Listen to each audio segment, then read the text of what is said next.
Good morning, everyone, and welcome to my YouTube. I'm Kerry Clancy, and thank you so much for your comments. It encourages me and inspires me to make more for you.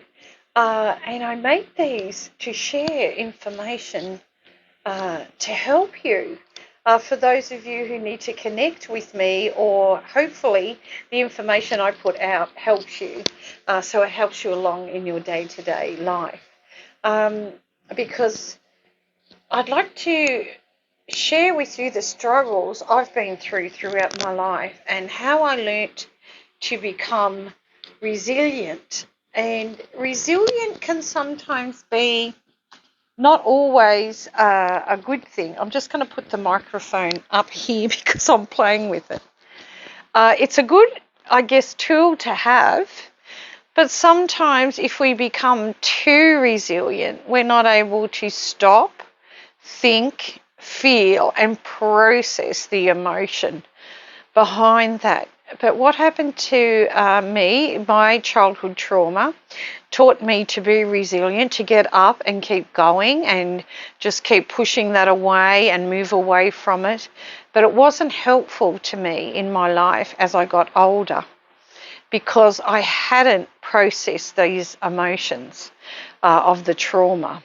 So now I find myself at my age still processing trauma from when I was 8 years old, 9 years old. And the hardest part is sitting in that trauma, those feelings, those unwanted feelings that we don't like or find it hard to process, because for energy to move outside the body, meaning the trapped energy of the past, of the trauma of the past, say for example childhood trauma, we need to visit that and feel it in the body so we know where it's trapped, so we can release it.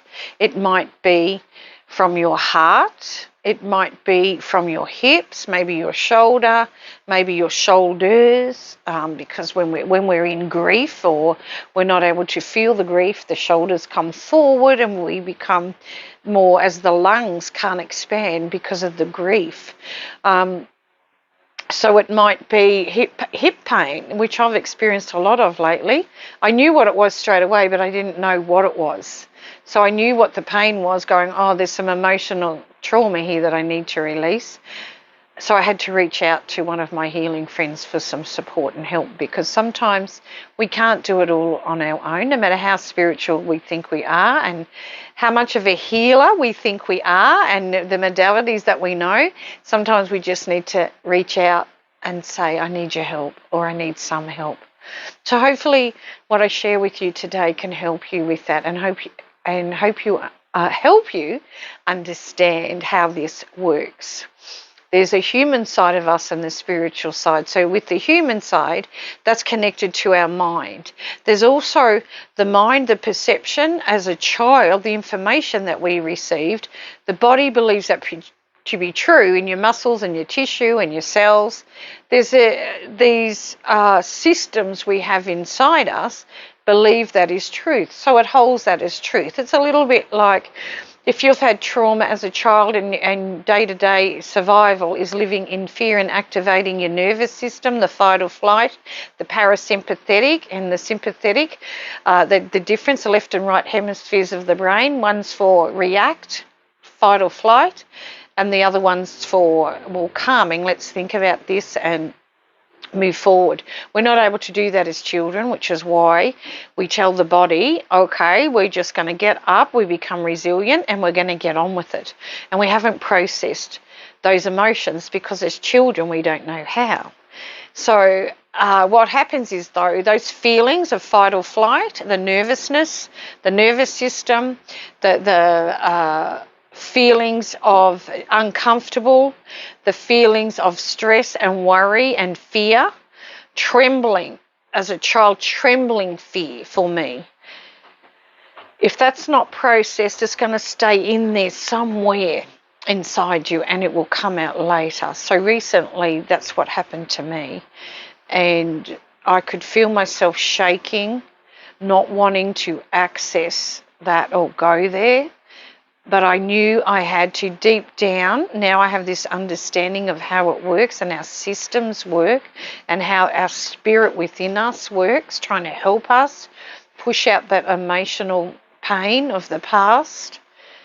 We have to sit in it, and the physical side needs to be released, and that's why we need to go out to someone that understands the emotion behind the physical pain and how to release that. So that's what I did. And it wasn't pretty and it wasn't comfortable, but it was reassuring.